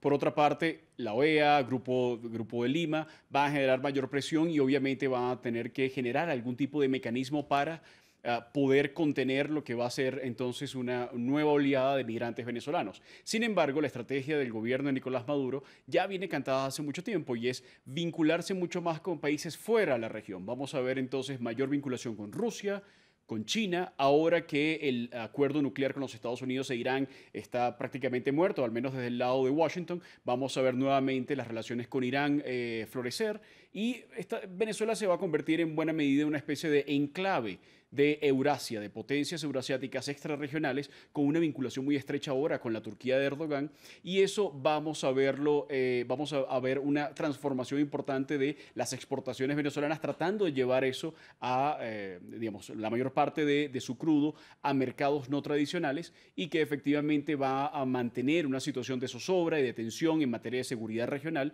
con la situación de Venezuela como un régimen aislado de la región y un régimen que va a contraflujo, a contramarcha de lo que es la tendencia democratizadora en América Latina. Escenarios posibles dentro de Venezuela. ¿Qué va a pasar con la población? ¿Qué va a pasar con las personas que dicen, nuevamente ganó Maduro, qué puedo hacer yo como ciudadano? Bien. ¿Qué va a pasar con la oposición? Aquí podríamos anticipar la posibilidad de una nueva oleada migratoria. Va a venir, sin embargo, quizás no sea tan contundente como la que se ha venido dando, dado que va a venir una situación cada vez más difícil en materia económica. Hay muchos venezolanos que piensan salir del país, pero que no tienen los recursos para hacerlo.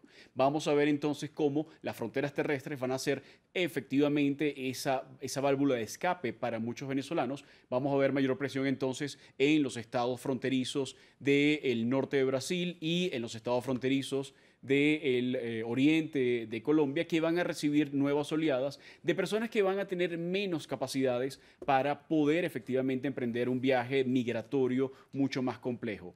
Esa situación está ya dándose en la práctica, y por otra parte están los venezolanos que no tienen los recursos suficientes para salir y que efectivamente tendrán que adaptarse al nuevo sistema. El carnet de la patria, todo este tipo de mecanismos de controles, hará que efectivamente la sociedad venezolana sea cada vez más débil y el Estado frente a ella cada vez más fuerte. Y la función Estado, gobierno, Fuerzas Armadas y partido va a ser efectivamente ya un hecho. ¿El escenario de unas posibles nuevas elecciones, como le dijo el candidato Falcón, es posible en esta nueva Venezuela? Lo veo muy poco viable, es decir, obviamente él va a tener que jugar a esta idea, va a tener que tratar de mantenerse a flote como un líder político con este discurso, pero es muy poco probable. Además, porque el chavismo tiene unos costos de salida altísimos. La nomenclatura, el liderazgo del chavismo en este momento, tanto el civil como el militar, no puede simplemente abandonar el poder. Están sancionados internacionalmente, tienen muchas presiones internas, y salir del poder es deslastrarse de cualquier forma de inmunidad que efectivamente les permita seguir teniendo una vida normal y mucho menos tener una vida política dentro de Venezuela. La situación es muy compleja también para el chavismo, y es por eso que se va a aferrar al poder, incluso, como ya lo he hecho anteriormente, a través de la fuerza. Quiero volver al punto de la migración venezolana, que como usted dijo, y posiblemente pues, se agrave con esta nueva reelección del presidente Maduro. Colombia es el principal receptor de estos migrantes, con 1.300.000 personas contabilizadas según Cancillería hasta diciembre de 2017. Luego Perú también hay 280.000 hasta enero de 2018 contabilizadas. En Argentina hasta abril de este año 428.000, y en Chile hay 239.907 hasta enero de 2018. Estos países latinoamericanos, con todos los problemas que tienen, ¿están preparados para recibir esta oleada de venezolanos? En líneas generales no, unos más y otros menos, pero en líneas generales no, digamos, hay un impacto importante en ciertas economías. Sobre todo vamos a analizar, digamos, el impacto directo que se da en la frontera con Colombia, en donde vemos que efectivamente Colombia es un estado cuyo... Perdón interrumpirlo, profesor, porque vamos en directo nuevamente a Caracas, Venezuela. Está hablando el ganador de estas elecciones presidenciales venezolanas, el candidato presidente Nicolás Maduro. Escuchemos. Desafíos. Somos la fuerza de la historia convertida en victoria popular permanente.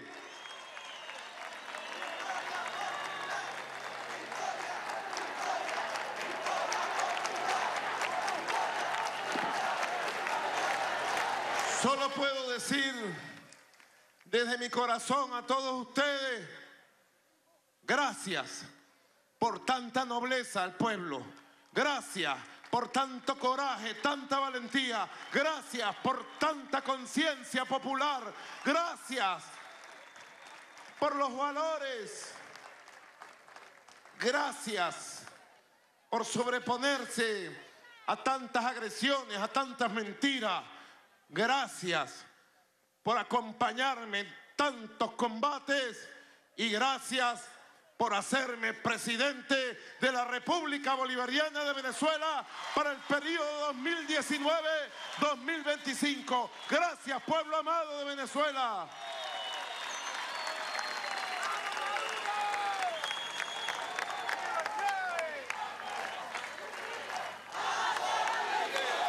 Excelente jornada.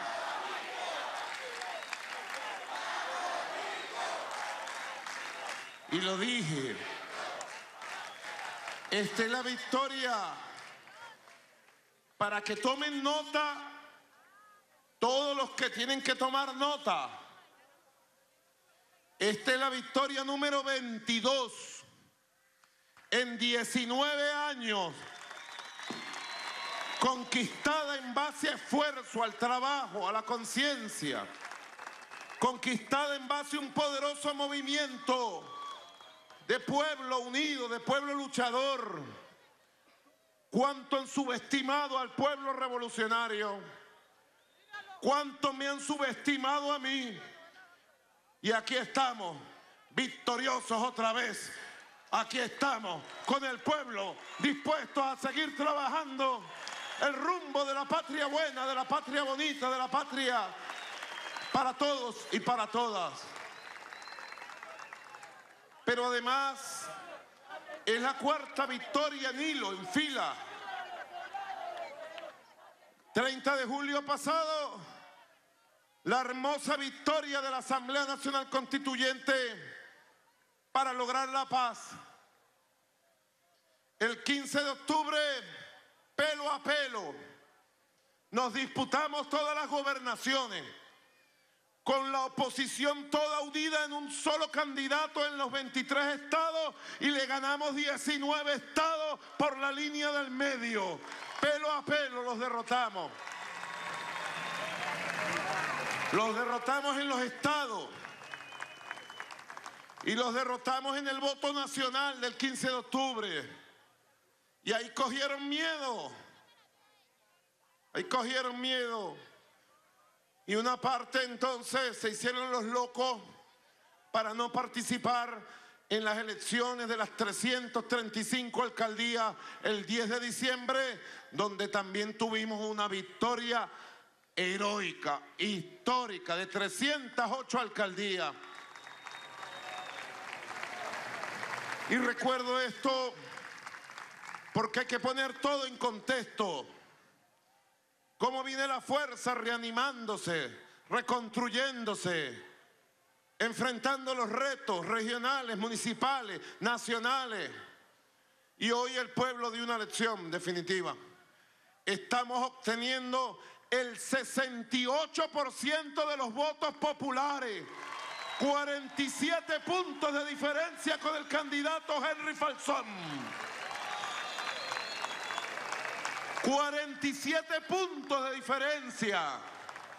Estamos obteniendo 68% de los votos, con 48% de participación popular. El candidato Henry Falzón, al final el pueblo tuvo razón en ponerle el nombre de Henry Falzón. No se había visto nunca en la vida que un candidato desconozca los resultados sin que los resultados todavía no se hayan dado. Primera vez en la historia. Parece que no hay honor. No hay que buscar mucho de honor y de moral en filas opositoras. Porque al final, al principio o al final, se quiebran frente a la amenaza imperial. Está obteniendo apenas el 21% de los votos. Nosotros estamos obteniendo un récord histórico. Nunca antes un candidato presidencial había ganado con 68% de la votación popular. Y nunca antes le había sacado 47% por el pecho al segundo candidato. Knockout. Quedó Draghi. Draghi quedó. Se paró frente a unos micrófonos a repetir las mentiras de sus asesores y de los políticos de vieja alcurnia que se sumaron a su candidatura. Es muy lamentable, verdaderamente lamentable, porque al pueblo de Venezuela hay que respetarlo. Dicen que a ustedes los obligaron a votar. Él dice que al pueblo lo coaccionaron. Es una falta de respeto a los más de 9 millones de votantes que acudieron a los centros electorales y ejercieron su voto de manera libre, voluntaria, secreta, de manera universal, de manera soberana. Es una falta de respeto a ti, compatriota, y a ti.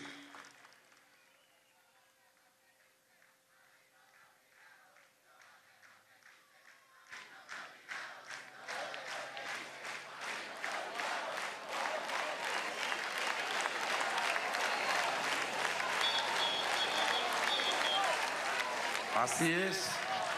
Yo pido respeto a todo el pueblo de Venezuela, porque yo soy presidente de los que votaron por mí, de los que votaron por los candidatos de la oposición y de los que no votaron.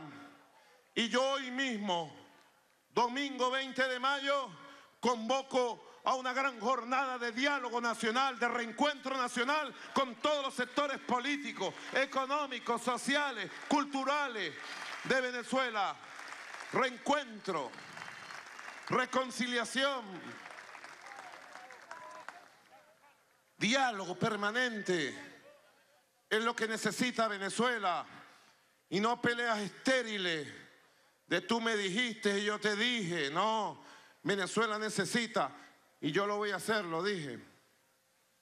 Si el 30 de julio les cumplí con la Asamblea Nacional Constituyente y traje la paz y vencimos las guarimbas, aquí estoy lleno de la energía de ustedes y de la fuerza, y les juro que cumpliré la palabra empeñada y me dedicaré por entero a la recuperación del crecimiento económico, al saneamiento de la economía, a la persecución de las mafias criminales. Ustedes me verán por todo el país en gobierno de calle para activar los motores de la economía, que es lo que nos hace falta para completar la ecuación de inclusión social, de igualdad social, de avances sociales, de inclusión política, de avances políticos, con un nuevo modelo de desarrollo económico que necesitamos asumir y construir con el trabajo y el esfuerzo de todos los sectores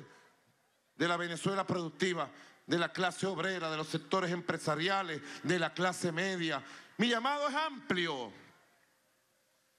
Estoy aquí y tengo plena conciencia de los retos que vamos a enfrentar. Yo se los dije, hoy soy un presidente más experimentado, soy un ser humano más preparado. Sí, ustedes han confiado en mí y yo voy a responder a esa confianza infinita, a esa confianza amorosa. Haberme dado 68% de los votos de esta contienda electoral compleja, dura.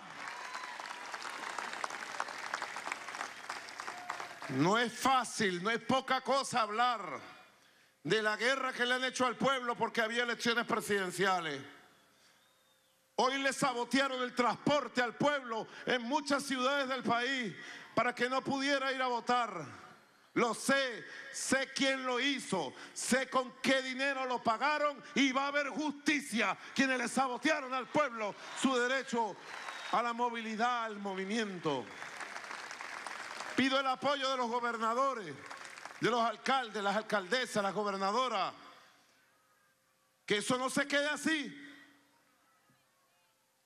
Toda la guerra eléctrica y la guerra económica. Yo creo en una nueva etapa para Venezuela. Creo en un nuevo comienzo. Creo en la paz como la base para la convivencia nacional. Y creo en la convivencia nacional como la base para llegar a acuerdos y poder avanzar juntos. Poder avanzar juntas hacia un destino superior de superación definitiva, estructural de los problemas económicos que ha traído aparejado la guerra económica de precios contra el pueblo. Ustedes van a ver, quizás cueste, quizás no sea de la noche a la mañana, pero de que lo logramos, lo logramos. Yo se lo juro, de que logramos vencer las mafias y estabilizar la economía, lo vamos a lograr, queridos hermanos y hermanas.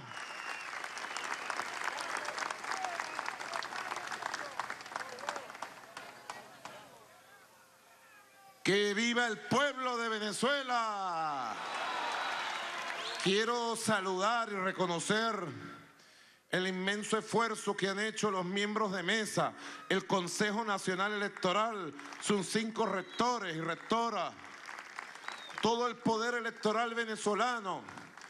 Quiero saludar y reconocer la presencia de los observadores internacionales de 5 continentes que han recorrido y han sido testigos del impecable proceso electoral que ha vivido Venezuela el día de hoy.